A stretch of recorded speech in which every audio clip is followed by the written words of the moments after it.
ایک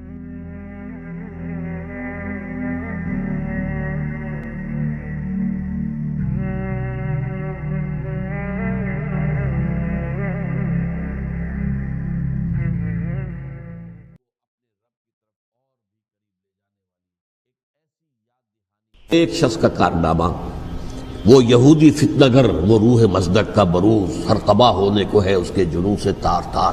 اسی طرح وہ عبداللہ ابن سبا یہودی فتنہ گر۔ آج اہل تشیع میں سے بعض حضرات کہتے ہیں کہ یہ عبداللہ ابن سبا یہ تو افسانوی شخصیت، اس کی حقیقت کوئی تھی ہی نہیں، حالانکہ ان کی اپنی کتاب میں رجال کشی کے اندر اس کا ذکر موجود ہے، اور یہ بھی موجود ہے کہ حضرت علی رضی اللہ تعالیٰ عنہ نے اپنے عہد خلافت میں اسے زندہ جلوایا ہے۔ اس کی وجہ کیا تھی؟ یہ آیا مدینے کے اندر اسلام کا لبادہ اوڑھ کر اس نے چند عقیدوں کی اشاعت شروع کی۔ سب سے پہلے حضرت علی تو خدا ہیں، گاڈ انکارنیٹ، اوتار کا تصور، جیسے ہندوؤں میں ہے رام چندر جی خدا کا اوتار، اور عیسائیت میں بھی پہلے گاڈ انکارنیٹ کا تصور تھا کہ حضرت مسیح خدا کا اوتار ہے، انکارنیشن آف گاڈ۔ تو اس نے کہا کہ حضرت علی تو خدا کا اوتار ہے، خدا ہے۔ نمبر دو، اس نے کہا کہ ہر نبی کا ایک وصی ہوتا ہے جس کے حق میں وہ وصیت کرتا ہے، تو حضور صلی اللہ علیہ وسلم کے وصی حضرت علی ہیں، لہذا خلیفہ تو اول روز سے حضرت علی ہیں، حضرت ابو بکر، حضرت عمر، حضرت عثمان یہ تو غاصب ہیں، اور حضرت عثمان کی خلافت تھی اس وقت تو خاص طور پر۔ پھر اس نے جو قبائلی عصبیت تھی اسے بھڑکایا۔ پرانی جو عصبیت چل رہی تھی قریش کے اندر، وہ دو گھرانے ایک دوسرے کے مد مقابل تھے۔ دیکھیے، ایک ہوتا ہے قبیلہ، ایک ہوتا ہے گھرانہ۔ ہمارے پنجاب میں ایک قبیلہ ہے وٹو قبیلہ، اس کے گھرانے بہت سے، مانے کے، لالے کے، سجے کے، شامت کے، یعنی کوئی لالا تھا ان میں سے بڑا، ان کے بیٹے ہو گئے لالے کے، ان کی اولاد، خاندان یہ کہلاتے ہیں۔ قبیلہ ایک، یہ وٹو قبیلہ۔ تو قبیلہ تھا قریش، اس میں گھرانے بہت تھے، بنو ہاشم، بنو امیہ، بنو تیم، بنو عدی، یہ بہت سے گھرانے تھے۔ تو چوٹی کے دو گھرانے جو تھے وہ بنو ہاشم اور بنو امیہ، ان کے درمیان چپقلش تھی، مقابلہ، مسابقت، اور یہ مسابقت فی الخیر بھی ہوتی تھی۔ اگر انہوں نے غریبوں کو کھانے کھلائے ہیں تو ہم ان سے بڑھ کر کھلائیں گے، اگر وہ حاجیوں کی خدمت کرتے ہیں تو ہم ان سے بڑھ کر کریں گے۔ تو ان کے اندر یہ مسابقت فی الخیر بھی تھی، لیکن چپقلش تھی کہ کوئی ہم سے آگے نہ نکل جائے، وہ سمجھتا تھا وہ آگے نہ نکل جائے۔ اس شخص نے اس پرانی عصبیت کو تازہ کیا کہ حضور تو بنو ہاشم میں سے تھے، لہذا خلافت حق ہے بنو ہاشم کا، یہ غاصب ہیں۔ اس سے پہلے دو خلفاء جو تھے وہ نہ بنو ہاشم سے تھے نہ بنو امیہ سے تھے۔ حضرت ابو بکر بنو تیم میں سے تھے، چھوٹا قبیلہ تھا۔ حضرت عمر بنی عدی میں سے تھے، وہ بھی چھوٹا قبیلہ تھا۔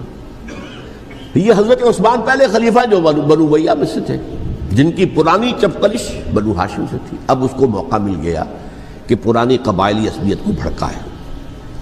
یہ ہے اصل میں اس فتنے کا پس منظر عبداللہ ابن سبا نے جو آ کر پھیلایا ہے، اور اس کی تفصیل میں اس وقت میں نہیں جا سکتا، کیسے یہ فتنہ پروان چڑھا، کیا انہوں نے اسٹریٹجی اختیار کی، کہ یہ کیا کرتے تھے، گروہ بنا کر بھیجتے تھے لوگوں کو، کوفے میں جاؤ تو وہاں پر دمشق کے گورنر کے خلاف اور مصر کے گورنر کے خلاف الزامات لگاؤ، اس نے یہ کیا، وہ غبن کر گیا، وہ یہ کر گیا، وہ خیانت کر رہا ہے، وہ رشتہ داروں کو پال رہا ہے، اور عثمان کے خلاف بھی تقریریں کرو رضی اللہ تعالیٰ عنہ۔ دمشق میں جاؤ تو کوفے کے گورنر کے خلاف، کیونکہ دمشق کے گورنر کے خلاف بات کرو گے تو لوگوں کو معلوم ہوگا کہ یہ جھوٹ بول رہے ہیں، لیکن یہ کہ وہاں تو تم بات کرو کوفے کے گورنر کے خلاف اور مصر کے گورنر کے خلاف اور حضرت عثمان کے خلاف۔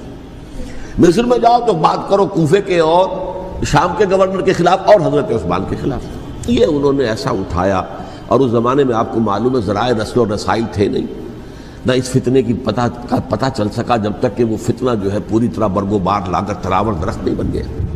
اس کے نتیجے میں حضرت عثمان رضی اللہ تعالیٰ عنہ شہید ہوئے، اور خلیفہ پھر حضرت علی رضی اللہ تعالیٰ عنہ کو انہی سوائیوں نے، جنہوں نے گھیراؤ کیا تھا، جنہوں نے حضرت عثمان کو شہید کیا ہے، یہی حضرت علی رضی اللہ تعالیٰ عنہ کے ارد گرد ہو گئے۔ اور حضرت علی رضی اللہ تعالیٰ عنہ بھی نہیں چاہتے تھے خلافت کی بیعت لینا، لیکن آخر کیا کرتے؟ کیا وہ امت کو بغیر خلیفہ کے چھوڑ دیتے؟ حضرت زبیر سے کہا گیا، انہوں نے نہیں مانا، رد کر دی بات۔ حضرت طلحہ سے کہا گیا، انہوں نے نہیں مانا، حضرت علی سے کہا گیا۔ اب عشرہ مبشرہ میں سے یہی تو تھے نا، لہذا انہوں نے تسلیم کر لیا، خلافت ہو گئی۔ لیکن اس کے بعد جو خانہ جنگی ہوئی ہے، اس خانہ جنگی کے نتیجے میں نوٹ کر لیجئے کہ 1,00,000 کے قریب مسلمان ایک دوسرے کی تلواروں اور نیزوں اور برچھیوں اور تیروں سے ختم ہو گئے، ہلاک ہو گئے۔ یہ ہماری تاریخ کا تاریخ ترین باب ہے۔ 5 سال، 4.5 سال حضرت علی کی خلافت کے اور 6 مہینے حضرت حسن کی خلافت کے رضی اللہ تعالی عنہ۔ اس سے کیا ہوا کہ ایک طرف تو اسلام کی جو توسیع ہو رہی تھی، تھمتا نہ تھا کسی سے سیل رواں ہمارا، وہ سیلاب رک گیا، انٹرنل سیبوٹاج ہو گئی نا، اب تو اندر ہی آپس ہی میں اگر دست و گریبان ہو گئے تو باہر اب کیا توسیع کرتے ہیں، وہ توسیع کا عمل رک گیا۔ اور یوں سمجھیے کہ جیسے ٹرک اگر کبھی چل رہا ہو، بھرا ہوا ہو، لوڈڈ، اور وہ چڑھائی چڑھ رہا ہو، تو اگر کہیں موشن ٹوٹ جائے، ٹرک کو رکنا پڑے، تو ڈرائیور کے جان پر بن جاتی، اس لیے کہ اس کو دوبارہ سٹارٹ کرنا، اور جبکہ وہ چڑھائی پر ہے، انکلائن پر ہے، آسان کام نہیں ہوتا، خطرہ ہوتا ہے وہ پیچھے جو ہے وہ نہ جائے۔ اور پہاڑی علاقوں میں آپ کو معلوم ہے ذرا پیچھے چلے جانے کا مطلب جو ہے بہت خطرناک جو ہے نتیجہ نکل سکتا ہے۔ بہرحال حضرت علی رضی اللہ تعالیٰ عنہ نے اپنے خلافت میں ایک کام یہ کیا، اب اس کی کیا مصلحتیں تھیں یہ تو انہی کے علم میں ہوگا، ہم قیاس کر سکتے ہیں، میں اس طرف میں نہیں جانا چاہتا۔ ابھی تک خلافت کا مرکز تھا مدینہ منورہ، حضرت ابوبکر، حضرت عمر، حضرت عثمان، وہیں جہاں حضور صلی اللہ علیہ وسلم رہے تھے اور جہاں پر کہ حضور مدفون تھے۔ لیکن حضرت علی نے اپنا مرکز جو ہے وہ کوفہ بنا دیا۔ اچھا، اس کی ایک ظاہری وجہ یہ سمجھ میں آتی ہے کہ اسلام کا جو پھیلاؤ ہو گیا تھا، وہ سلطنت اتنی وسیع ہو گئی تھی کہ مدینہ منورہ بہت جنوب میں اور بڑے صحرا کو عبور کر کے جانا ہوتا تھا۔ کوفہ جبکہ ایسی مقام پر تھا کہ جہاں سے مشرقی راستہ جا رہا ہے ایران کو، عراق کے اندر تو ہے وہ شہر کوفہ، اور پھر ایران اور خراسان اور ہندوستان کو راستہ جا رہا ہے، وہیں سے شمال کی طرف جا رہا ہے، شام کی طرف اور ترکی کی طرف، اور وہاں سے پھر یہ کہ مغربی افریقہ کو بھی کنٹرول کرنا، جو شمالی افریقہ کو وہ بھی آسان تھا۔ بہرحال حضرت علی نے کوفہ کو اپنا مرکز بنایا، اور نتیجہ یہ ہوا کہ سبائیوں کا بھی مرکز وہی بن گیا، چونکہ انہوں نے اپنے آپ کو گردا گرد رکھا حضرت علی کے رضی اللہ تعالیٰ عنہ۔ اب ظاہر بات ہے کسی پرٹیکولر پرسن کے خلاف تو کوئی مقدمہ موجود تھا نہیں، بلکہ جب جنگ جمل ہو رہی تھی، ابھی جنگ نہیں ہوئی تھی، حضرت عائشہ، حضرت طلحہ، حضرت زبیر وہ لے کر آئے تھے ایک لشکر اس مطالبے کے لیے کہ حضرت عثمان کے قاتلوں کو سزا دی جائے، قصاص لیا جائے۔ حضرت علی رضی اللہ تعالیٰ عنہ سے گفت و شنید ہو رہی تھی، حضرت علی جو ہے اس پر آمادہ ہو گئے کہ ٹھیک ہے، میں جو بھی قاتلین عثمان ہیں ان کو گرفتار کر کے سزا دوں گا۔ عین اسی وقت کوفے کی مسجد کے اندر جو ہے 10,000 کا مجمع کھڑا ہو گیا، ہم سب قاتل عثمان ہیں، لو ہم سے بدلہ کہاں سے لوگے۔ اور انہوں نے کیا کیا، جاتے ہی جنگ چھیڑ دی، جب چھڑ جائے تو یا مرو یا مارو، اس کے علاوہ تو کوئی چارہ کار ہوتا ہی نہیں۔ ایک رات میں 10,000 مسلمان شہید ہوئے، جن میں 2 عشرہ مبشرہ میں سے حضرت زبیر اور حضرت طلحہ رضی اللہ تعالیٰ عنہ۔ تو یہ صورت تھی، سبائیوں نے گھیراؤ کیا حضرت علی کا رضی اللہ تعالیٰ۔ حضرت معاویہ دعوے دار نہیں تھے خلافت کے، قطعاً نہیں، ان کا صرف ایک دعویٰ تھا، اور وہ یہ تھا کہ عثمان کے قاتلوں کو گرفتار کرو، یا خود سزا دو یا ہمارے حوالے کرو، ہم اس سے قصاص لیں گے۔ اس لیے کہ قبیلہ بنو امیہ کا تھا، اور حضرت ابی معاویہ بنو امیہ میں سے، تو ایک خاندانی طور پر جو ہے ہم قصاص لیں گے ان سے جنہوں نے قتل کیا ہے حضرت عثمان کو۔ لیکن یہاں ظاہر بات ہے کہ حضرت علی رضی اللہ تعالیٰ عنہ کی طرف سے مطالبہ یہ ہوتا تھا، تم پہلے میری بیعت کرو، میرے ہاتھ مضبوط کرو تاکہ میں ان کے خلاف کوئی اقدام کر سکوں۔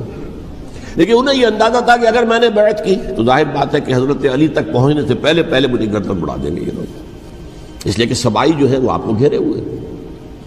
بہرحال ایک عجیب الجھاؤ، ایک ڈائلیما تھا جس کی وجہ سے یہ جنگ چلتی رہی، اور حضرت علی رضی اللہ تعالیٰ عنہ کو انہی کے شیعان علی ہی کے اندر سے وہ جماعت علیحدہ ہوئی تھی جس کو ہم خوارج کے نام سے جانتے ہیں، اور ایک خارجی ملجم ابن ملجم ہی نے حضرت علی کو شہید کیا رضی اللہ تعالیٰ عنہ۔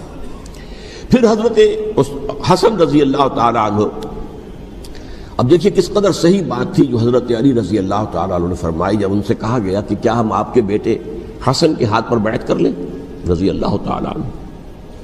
فرمایا نہ میں تمہیں اس کا حکم دیتا ہوں نہ میں اس سے روکتا ہوں, یہ تمہارا معاملہ ہے.